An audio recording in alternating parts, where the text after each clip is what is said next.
नमस्कार मंडळी. आज या ठिकाणी आपण गोष्ट ऐकणार आहोत जेसिका लॉंग ह्या पॅरालिम्पिक स्विमरची. 1992मध्ये रशियामध्ये जन्मलेली ही मुलगी अमेरिकेतील एका दाम्पत्यानं दत्तक घेतली. तिला लहानपणापासूनच पायाला काहीतरी आजार होता, म्हणून तिचे दोन्ही पाय गुडघ्यापासून खालच्या बाजूला काढून टाकावे लागलेले होते.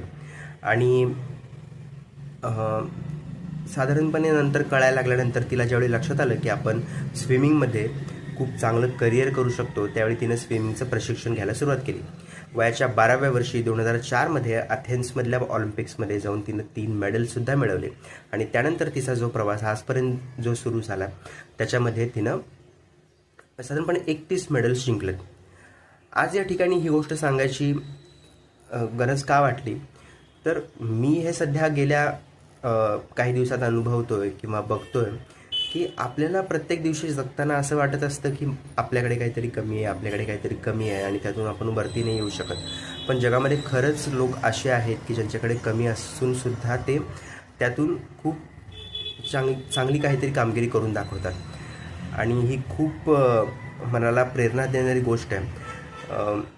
आय होप तुम्हाला ह्या गोष्टीपर्यंत खूप चांगली माहिती मिळाली असेल. ही माहिती मिळाली असेल तर नक्कीच लाईक करा आणि तुमच्या मित्रमैत्रिणींना शेअर करा आणि खाली कमेंटमध्ये लिहून सांगा की तुम्हाला ही गोष्ट कशी वाटली. वेळात वेळ काढून ही रील बघितल्याबद्दल मंडळ आपलं मनापासून आभारी आहे. धन्यवाद.